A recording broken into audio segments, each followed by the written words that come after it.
Hello, it is June and I have not done a reading update since the middle of February, so I have lots of things to catch you up on. After I read my first 5 books of the year, I had a hard time moving on because they were all 5 stars. I read The Anthropocene Reviewed by John Green, Dune and Dune Messiah by Frank Herbert. I did a reread of The Picture of Dorian Gray by Oscar Wilde for Classics Club with Sam. And then Bitter Water Opera by Nicolette Pieck. I loved all of these so very much and was so thrilled, and I was so worried about moving on and breaking my streak. So I decided to go with a reliable source, someone that I know, that I love how they write, and I read Sloane Crosley's new book, Grief is for People. I absolutely loved her novel Cult Classic last year. This was one of my favorite books of the year. And it just had some quotes and some themes that I just related to so very much and really felt like Sloane was like digging around in my brain. I have suggested this to so many people since then. Katie in particular has read it and texted me while she was reading it. This book makes me understand your brain better, which is one of the best compliments that I could ever receive. And it's not even really a compliment, but just to know that someone could read the books that I love or watch the movies and the TV shows that I relate to and be able to like see the threads that I'm pulling at just is so validating and lovely. And so I love this one so much that I knew I would be in good hands with Grief is for People. This is her new memoir nonfiction about losing her best friend. And at the same time, she's grieving this robbery that took place in her apartment and someone stole all of her jewelry. And I just love her tone and her sense of humor so much. She's got this really like darkly comedic voice, but I love how it shows her growth and her thought process as she's grieving these 2 different things. Sam and I both had the pleasure of meeting her this year at book signings for this book tour, and it was lovely to get to tell her that there was yet another quote in this one that has just followed me around ever since, like the People Hoarder quote that you may remember from Cult Classic that I read 10,000 times in like every single video I made after I read it. The quote from this one is, "But what they do not understand is that if I do not capture what I have lost, it will be like losing it twice." This was a 4-star book for me. You will see more from Sloane in a little bit, and I look forward to reading everything else that she writes. Then from the Libby app on my Kindle, I read This Is How You Lose the Time War. Sam had read this for one of her book clubs in Savannah and suggested it to me. It had been on my list for a long time, and it was absolutely beautifully written.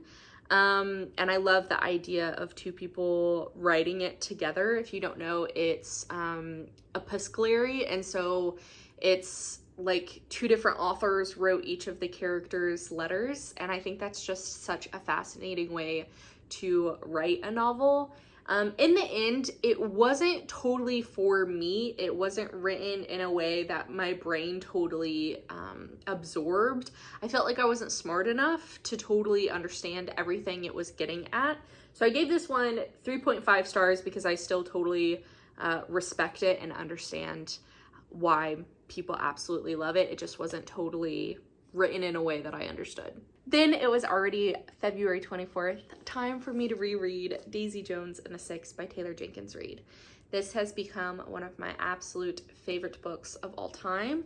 This is my 3rd or 4th year, I think, rereading it in a row. I accidentally reread it for the 2nd time on the exact same day that I had the year before. And so now it's just kind of become a tradition. And I love that because this is something that I can read in a day and that I want to reread once a year because I love it so much. This year I listened to the audiobook, which I had never done before. There are so many different characters and the voices switch for each of them that I wasn't sure that it would totally make sense, but I think at this point I just know the story well enough that it was a really fun experience. I continued to tab, and at this point I think I have too many. I think this might be too many tabs for one copy of a book, but there's just so much in it and I just love it so much. Camilla continues to be my favorite character. And I'll use this as an opportunity to show you this fun thing that I've started doing this year. I got these book review, it's like a notepad that you peel off and then you fill it out every time that you read a new book. It has like your start date, your finish date, you fill out your star rating, there's a summary, favorite character, tropes, thoughts, and read again and spice level. I don't use the spice level one a lot, but I have absolutely loved having just something to fill out at the end and stick in the front of my book with some washi tape so that I can look back at it and see what my thoughts were the last time that I read it. Obviously for Daisy Jones, it's not like as helpful because I know what I think about Daisy Jones, but I've been putting it in any of the ones that I read for the first time. And I absolutely love them. They're so cute. They have olives all over them. I will link the store because I just love that store so much. I also have like a bookish calendar from her. Next, I grabbed a book off of my TBR. This is Once There Were Wolves. I had no idea that this book existed. And I did this really cool thing with Sam that you filled out this highly specific book quiz, and you linked your Goodreads and you sent it into this bookstore in Savannah, and a bookseller there named Juliet went through and like labored over the details of your bookish quiz that you did and then picked out a read for you. I spend so much time in bookstores and on book websites and on Book Talk and BookTube, and I had never heard of this book before, which I thought was incredibly impressive that I didn't even like recognize the cover. And I gave it 3.75 stars. It is a hard read, but I was engrossed. It is about a woman who comes to the Scottish Highlands with a team of biologists to reintroduce 14 gray wolves into the forest there. She also brings her sister, whom she has an extremely close relationship to, but her sister is struggling with some kind of traumatic event and we're not quite sure what happened to her, and that kind of unwinds over the course of her being in Scotland. It had a little bit of a slow start, but then I was hooked and I had no idea where it was going. So thank you, Juliet and the Stax Bookstore in Savannah, for such a fabulous suggestion. Also, can we talk about how perfectly these tabs match? I know they're not side by side, but can you tell? That is an A+ match. Next, back to Sloane. I read her essay collection. I was told there'd be the cake. I really like essay collections, but I think sometimes they fall into the short story category, where I'm just not always interested in all of the essays if it's just kind of like life and it's not centered around one particular theme. So I did give this one 3.5 stars, not because I don't like how it was written or the tone or Sloane in general.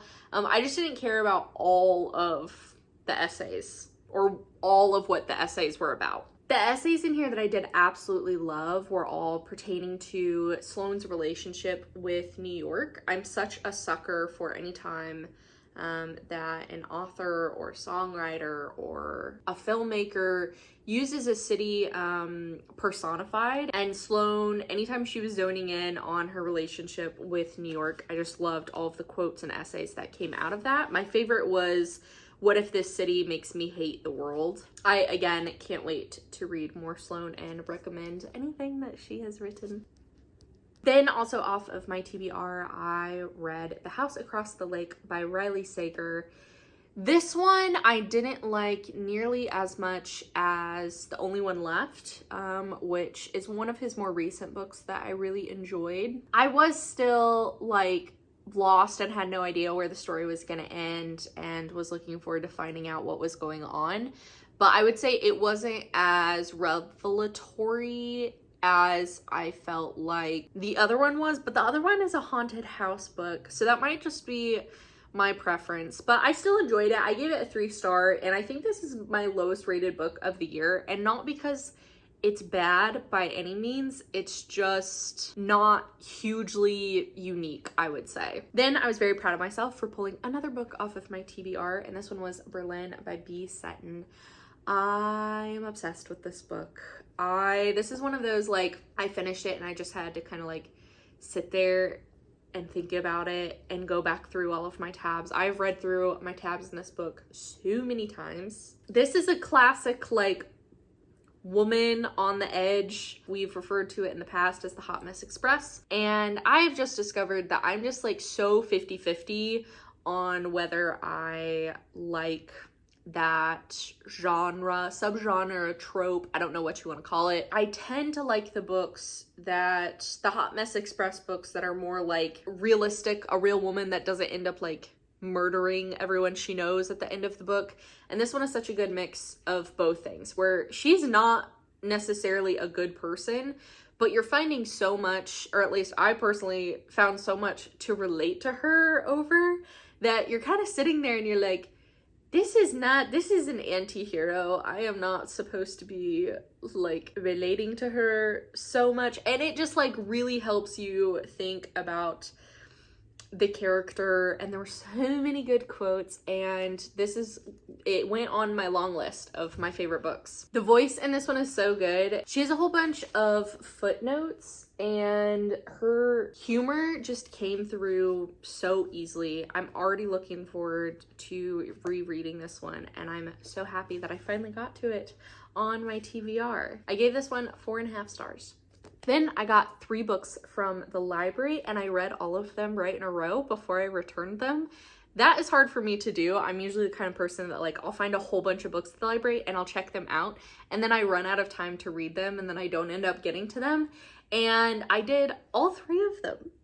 So first I read The Husbands by Holly Gramazio. I gave this one 3.75 stars. I have really gotten into magical realism. That is my preferred sub-genre in the fantasy world. And this one was so cute. It's the idea that somehow her attic is magical in her house. And every time that her, like at the very beginning of the book, her boyfriend goes up into the attic, and a new man comes down, and it's like she has lived this whole life and crossed over into this other variation of her life, and every time that he goes up, a new one comes down. And it's just interesting. It does get kind of repetitive because there's like literally hundreds of them, but it's just such a unique story, and I really liked learning about all of the different men that came down, and whether or not she liked them or not was so interesting to try to figure out, and like who was going to end up being the one that stayed, or that she got to stay, or whatever. Like trying to figure out how it was going to end was really captivating, and I really enjoyed that read. Then I read Yellowface by R.F. Kuang. This is my first Kuang. I've had a lot of people suggest Babel to me, and that has been on my list for a long time, and I do plan to read that at some point. Yellowface, I also gave a 3.75 stars.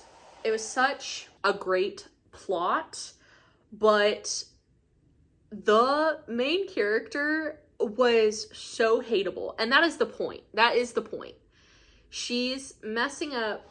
It's not even messing up. Like, she is like a terrible person. She's doing terrible things to other people. And so it at times is so infuriating that you're like, I'm not enjoying this book, even though it is a good read and it is obviously making you feel the feelings that you're supposed to be feeling. But she's just so hateable that I do think that it brought down my star rating a little bit. And last but not least, from my library stack, I read The Rachel Incident by Caroline O'Donoghue. And this one I went out and got a paperback of. I gave it 4.25 stars, and it was very quotable, and I needed to have my own copy of it. The Rachel Incident is another example of that like light hot mess express, where it's just a woman going through her life and figuring out if she is going to be self-centered or not. I don't know if that's a good way of putting it, but it's really like a woman trying to find the balance between her needs and her boundaries, but also taking care of her friends and her family. It's also set in Ireland, and I am a sucker for some Irish characters in an Irish setting. And I was also very proud of the color match that I did with these tabs. My final reread of the year so far was A Movable Feast by Ernest Hemingway. This in the past I have considered one of my favorite books, but I hadn't reread it in almost 10 years, which is crazy.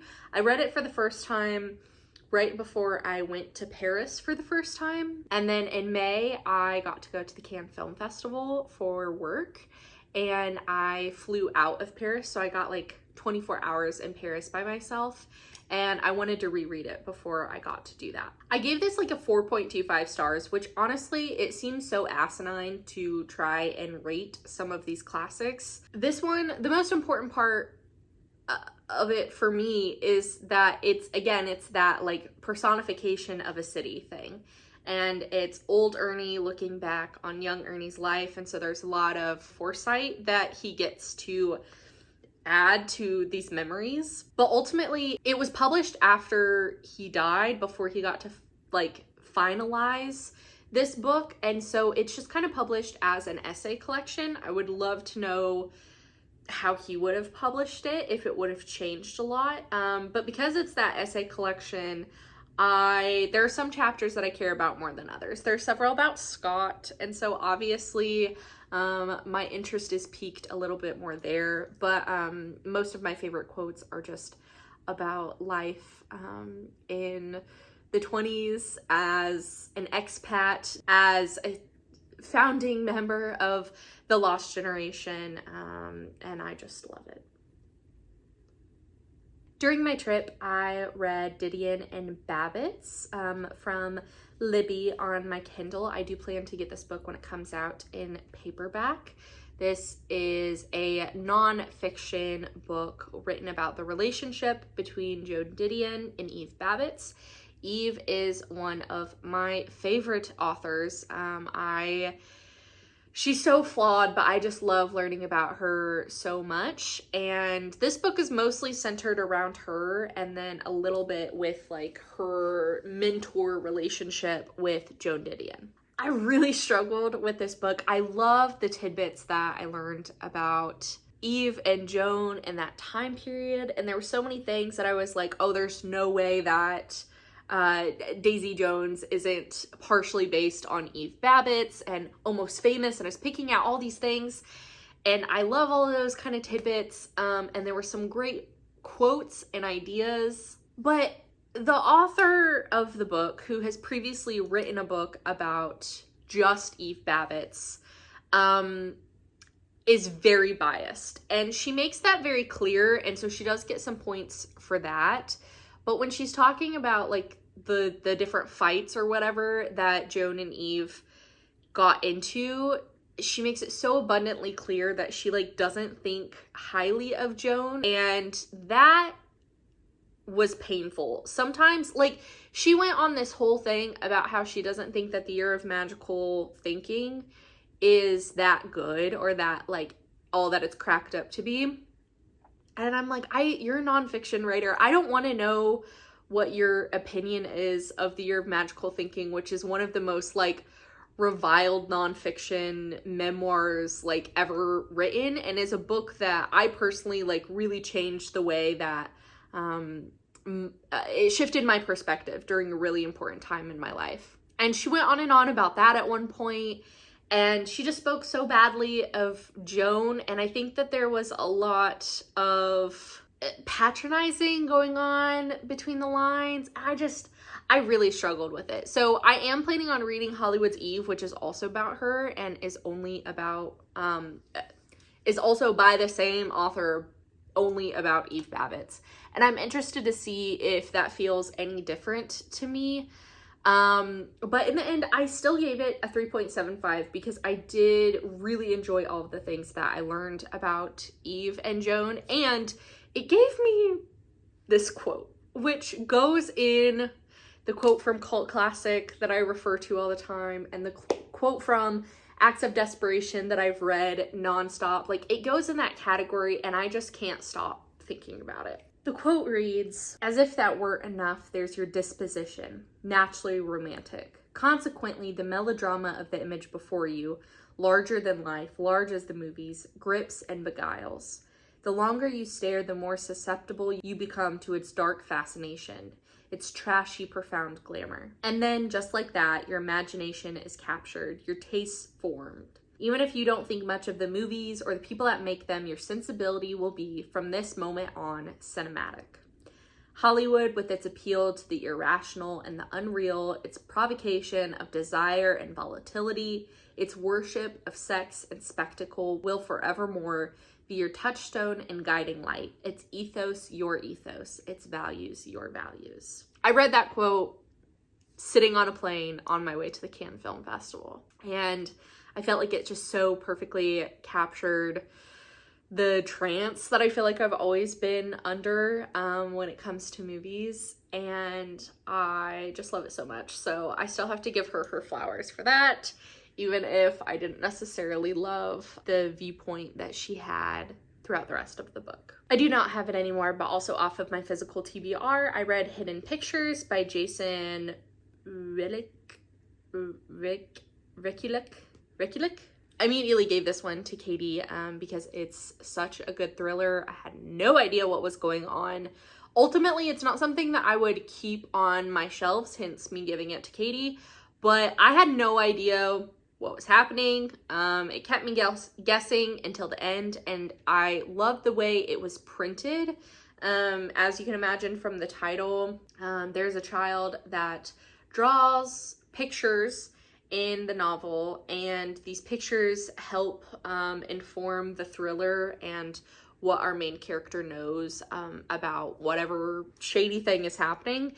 And those are like printed in between the pages of this book. And I thought that that was so unique, and that was why I ultimately had bought it. It was a pretty quick read because I wanted to know what happened. So if you're looking for a good thriller, I recommend that one. Then I listened to Everything is Tuberculosis. I probably shouldn't be smiling that much, but it's by John Green, and I just love him so much. After starting off the year with the Anthropocene Reviewed and how much I loved that, I was so excited to get into his newest book. I did give it 4 stars, and I enjoyed it a little bit less because this is solely a nonfiction book about him learning about tuberculosis, which sounds so random, but it's him. So he writes it with this pathos that you just can't help but be like, well, I should also learn about tuberculosis, because he just writes it with so much emotion that you're like, this should also matter to me, and I'm ashamed that I didn't know enough about this disease and its socio-political effects and how it's affected by those things. And like, I just love him so much, and I will read everything he writes. Then I finally did it. I read Magnolia Parks by Jessa Hastings.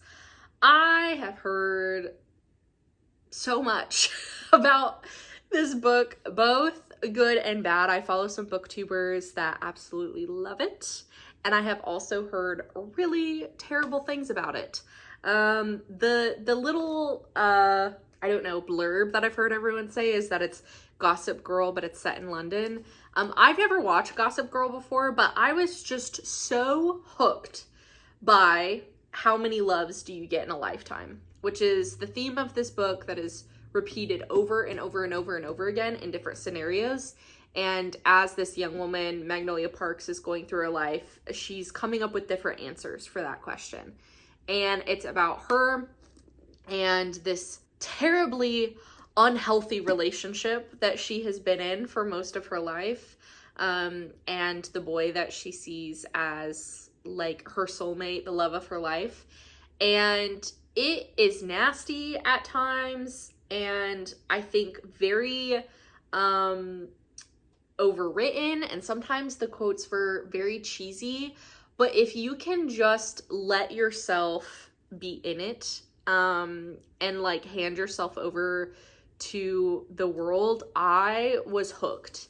And I wasn't planning on, I listened to a lot of it and I had the book from the library, and I wasn't planning on buying the book necessarily. And then I had to get it, and I also got the next one. It's a series. I got the next one after I finished it, because in spite of myself, I ended up enjoying it so much. But I love a lot of the themes and the questions that she's asking herself. I also love this cover. This is the UK cover. I found Blackwell's website. You get free shipping and you can get UK covers of books. There was no chance in hell that I was buying the US cover of this book, which is so ugly, especially in comparison to this beauty. So I don't know. I bought the next one. I'm gonna keep reading the series. I'm shocked by this, honestly, but it's getting hot in here. I enjoyed it in spite of myself. I think that's the best way of putting it. So Magnolia Parks, I gave a 3.75 stars. And I think if I'm not lying to myself and I'm not embarrassed, it's probably 4 stars. Then I finally finished Children of Dune by Frank Herbert. This is the 3rd book in the series. As you saw, I started these at the beginning of the year, and I've absolutely loved all of them. This has been my least favorite so far, hence kind of why it took me so long to get through it.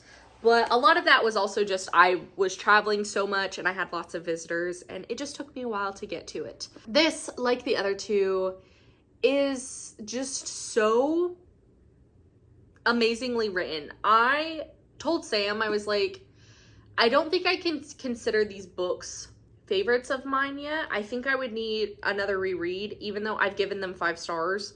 But Frank Herbert has officially gone on my list of favorite authors because I love the way these books are written. I do not care about fantasy and sci-fi. That has never been my genre.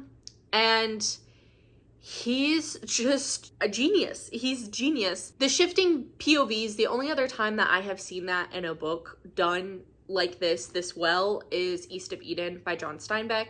The quotes are unending. The themes that he's diving into are still so poignant and relatable to today. And he wrote this in the 60s and 70s, and that is very scary. But there is still so much truth in these pages. The characters are fascinating. This is, as everyone keeps saying on the internet, when it starts getting a little weird. I would say the only reason that this is my least favorite of the series so far, I didn't mind it getting weird, honestly, but up until this point, like, I was obsessed. I was in it so deep, especially like 3/4 the way through the book. I was like texting everyone and telling my roommate and like, oh my God, this is amazing. And then I hit like here and it really slowed down until the last, I don't know, couple of chapters. And so that stunk, but otherwise it was still just absolutely amazing. I gave it a 4.5 star and I bumped Dune Messiah up to 4.75 stars.